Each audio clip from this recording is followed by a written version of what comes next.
Hello student, welcome to my YouTube channel Anil 108 और Facebook page Target Academy Khurja में आपका स्वागत है। स्टूडेंट, हम लूसेंट वाली बहुविकल्पीय किताब है यानी जो ऑब्जेक्ट बुक है इसे करा रहे हैं और सारी किताब आपको प्ले लिस्ट में मिल जाएगी।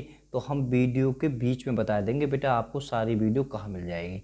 और आज हम सौर मंडल की बेटा चौथी वीडियो देखेंगे। वैसे बेटा कि भूगोल की 5वें नंबर की वीडियो है, इससे पहले बेटा हम करा चुके हैं जो कि प्ले लिस्ट में मिल जाएंगे और वीडियो। देखो बेटा, गोलाभ पृथ्वी ध्रुवों पर चपटी होती है, यह इस तथ्य से स्पष्ट होता है। ठीक है, तो मतलब ये कहना चाह रहा है जो गोलाभ पृथ्वी ध्रुवों पर चपटी होती है तो इस तथ्य से क्या स्पष्ट होता है। तो बेटा देखो, याद कर लेना, पृथ्वी का भार है ना, पृथ्वी का भार ध्रुवों पर सर्वाधिक तथा विषुवतीय रेखा पर न्यूनतम होता है। पृथ्वी का भार सर्वाधिक कहाँ होता है? ध्रुवों पर, है ना। और न्यूनतम कहाँ होता है बेटा? विषुवतीय रेखा पर। पृथ्वी अपने अक्ष पर घूमती है, तो याद करना बेटा पृथ्वी अपने अक्ष पर कैसे घूमती है? पश्चिम से पूर्व की ओर। कई बार प्रश्न आ चुका है ये। देखो बेटा 71वां प्रश्न, बेटा 71वां प्रश्न, आकार की दृष्टि से पृथ्वी सौरमंडल में पृथ्वी का कौन सा स्थान है? तो बेटा आकार की दृष्टि से कौन सा है? 5वां, सी हो जाएगा। ठीक है, मैं थोड़ा बता देता हूँ।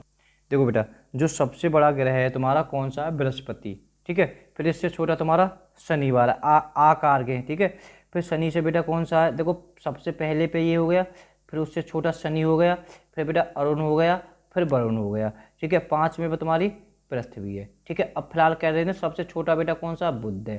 ठीक है, यहाँ याद है दो सबसे छोटे ग्रह कौन से हैं आकार में?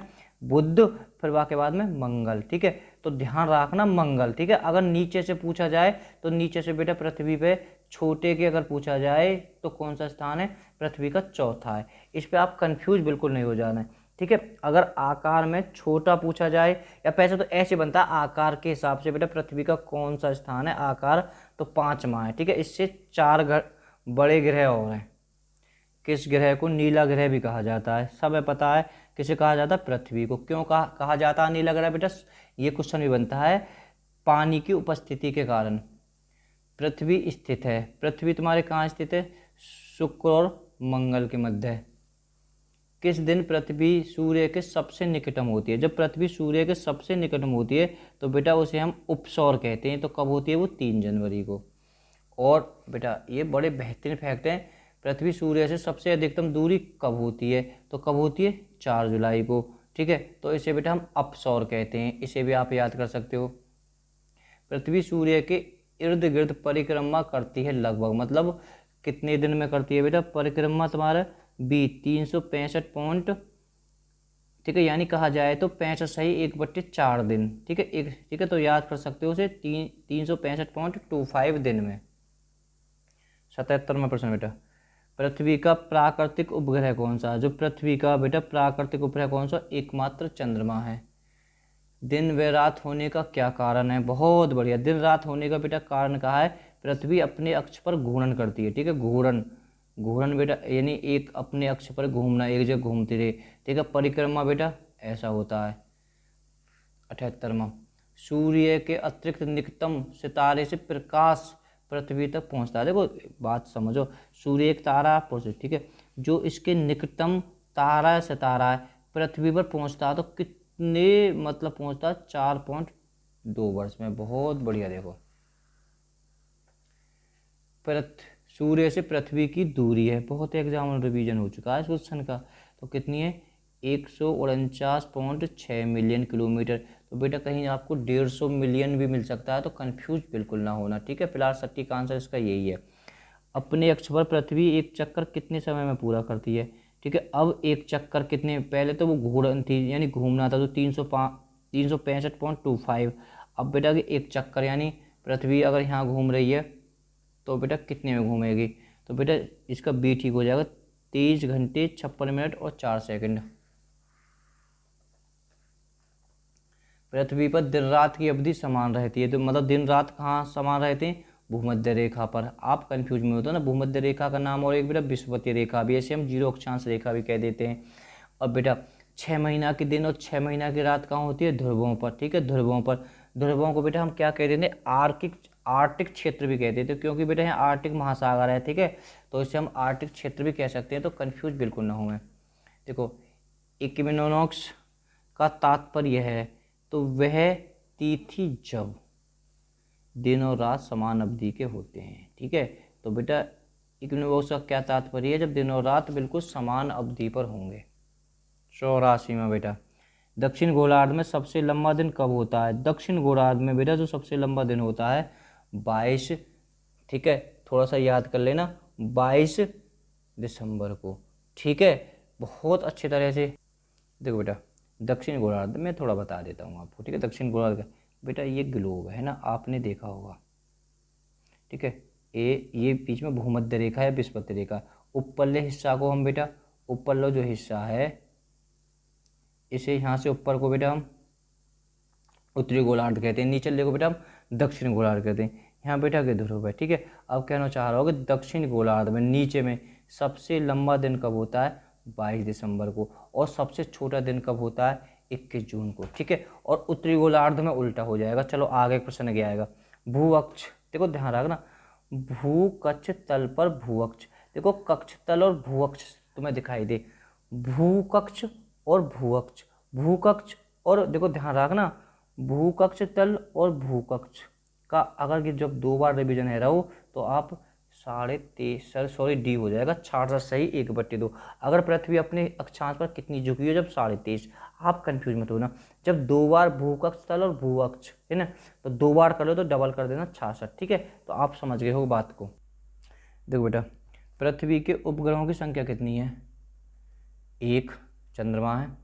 21 जून को दिन का प्रकाश उत्तरी ध्रुवों पर दिखाई देता है। भाई साहब 24 घंटे, क्यों? क्यों सबसे बड़ा दिन होता है, आप समझ के होंगे। पृथ्वी के सबसे निकटतम स्थित ग्रह, पृथ्वी के सबसे निकटतम है, बहुत बेहतरीन फैक्ट है ना, बहुत एग्जाम रिपीट। पृथ्वी के सबसे निकट कौन सा है बेटा? शुक्र।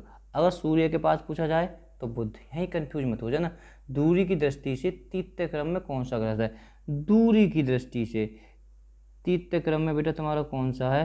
तो तृतीय क्रम में तुम्हारा पृथ्वी है ना। कहना दूरी की दृष्टि से, तो कि सूर्य के पास से पूछा जाता है बेटा ना, ठीक है। सबसे पास सूर्य के कौन है? बुध, फिर शुक्र, फिर तुम्हारी पृथ्वी, फिर तुम्हारा मंगल। देखो फिर ये आ जाए, ठीक है।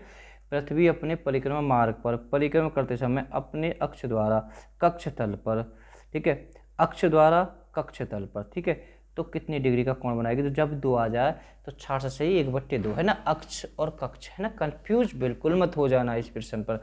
और अगर डिग्री कितनी झुकी हुई है? जब 23 डिग्री। देखो बेटा, निम्न में से किस तिथि को सूर्य की किरणें विषुवत रेखा, यानी विषुवत रेखा का मतलब भूमध्य रेखा पर एकदम सीधी पड़ती हैं? तो बेटा सीधी कब पड़ेंगी? 21 मार्च या 23 सितंबर को। डी इसका ठीक हो जाएगा एकदम। देखो निम्नलिखित में से कौन सा तारा पृथ्वी के सर्वाधिक समीप है? बालक बच्चे बड़े कंफ्यूज हो जाते हैं। कौन सा तारा पृथ्वी के सबसे नजीक है? तो बेटा अल्फा सेंचुरी, बी इसका ठीक हो जाएगा, ठीक है। दूसरे नंबर पर बेटा कौन सा है? सूर्य है, ठीक है। सूर्य भी एक तारा, गलती कर दी हमने। निम्नलिखित में से कौन सा तारा पृथ्वी के सर्वाधिक समीप है? पृथ्वी के सर्वाधिक समीप है बेटा सूर्य है ना, सूर्य है। अगर सौरमंडल के पूछा जाए सर्वाधिक समीप है बेटा अल्फा सेंचुरी। यहाँ बच्चे कंफ्यूज हो जाते हैं। सूर्य के सबसे पृथ्वी के सबसे समीप तारा पृथ्वी, क्योंकि ये कि तारा ये तो सूर्य है ना, क्या हुआ रिवीजन बोल रहा हूँ इस प्रश्न को। और सौरमंडल के बेटा अल्फा सेंचुरी है। इसका आंसर सी ठीक है एकदम। यह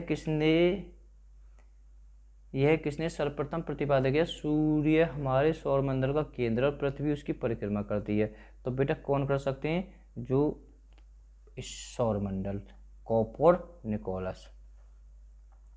जब दिन और रात की अवधि बराबर होती है तो सूर्य की किरण पड़ती हैं, तो कहाँ पड़ती हैं सूर्य की किरण?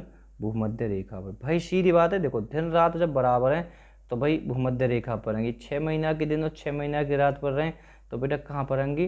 तो ध्रुवों पर। बहुत बेहतरीन फैक्ट है।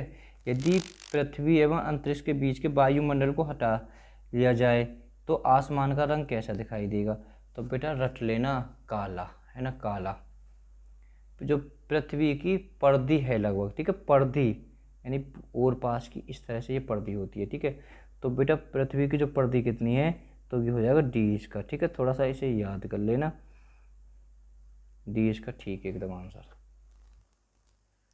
देखो रिवीजन है, किस तिथि को उत्तरी गोलार्ध में सबसे लंबा दिन होता है? उत्तरी गोलार्ध में उल्टा होता है बेटा 21 जून को, और दक्षिण गोलार्ध में पूछा जाए तो बेटा उसका उल्टा हो जाएगा। ठीक है, तो देखो ये क्वेश्चन है भी, किस तिथि को उत्तरी गोलार्ध में सबसे छोटा दिन होता है? तो सबसे छोटा कब होता है? 22 दिसंबर को। देखो थोड़ा रिवीजन करा देता हूँ, किस तिथि को उत्तरी गोलार्ध में सबसे पूछा जाए? उत्तरी गोलार्ध में हम रहते हैं, तो देखो सबसे जो लंबा दिन होता है 21 जून को होता है। ठीक है, और दक्षिण गोलार्ध में 22 दिसंबर को, इसका उल्टा होता है। किस तिथि को उत्तरी गोलार्ध में सबसे छोटा दिन है? हम उत्तरी गोलार्ध में रहते हैं, तो आपने सुना होगा 25 दिसंबर को बड़ा दिन होता है, तो उसके आसपास में पहुंचा, उस दिन बड़ा दिन ही कहते हैं हम, पर लेकिन वास्तव में उस दिन छोटा दिन होता है, तो बेटा 22 दिसंबर। ठीक है, तो क्यों हमारी थोड़ा ऐसा है आगे पीछे रहती है थोड़ा सा, कोई दिक्कत ना, समझ तो जाओगे। ध्रुवों पर दिन की अवधि होती है, ध्रुवों पर बेटा दिन की अवधि होती है 6 माह। ठीक है, 6 माह की। ठीक है, और 6 महीना की रात हो गए ध्रुवों पर। और अगर पूछी जाती भूमध्य पर तो बेटा बराबर होती। निम्नलिखित में से किस ग्रह का औसत घनत्व सबसे अधिक है? बच्चे ना कर पाएंगे इसको, हैं, तो बेटा औसत घनत्व किसका अधिक है? तो बेटा इसका हो जाएगा आपका बुध। ठीक है, सबसे अधिक है औसत घनत्व बुध को, डी इसका ठीक है। और 101 का बेटा हमारे आंसर में देख, गेर के 101 किसका? किसने सर्वप्रथम पहले पृथ्वी की परिधि को मापा? ठीक है, तो इसका आंसर हमें कमेंट में दें। वीडियो पसंद आए तो लाइक करें, चैनल को सब्सक्राइब करें, वीडियो को शेयर करें। आपको सारी वीडियो प्लेलिस्ट में मिल जाएंगी। प्लेलिस्ट में लिखा होगा लूसेंट की भूगोल। अगर नहीं जानते हो प्लेलिस्ट के बारे में जानकारी ले सकते हो किसी से भी। Okay, bye bye all students.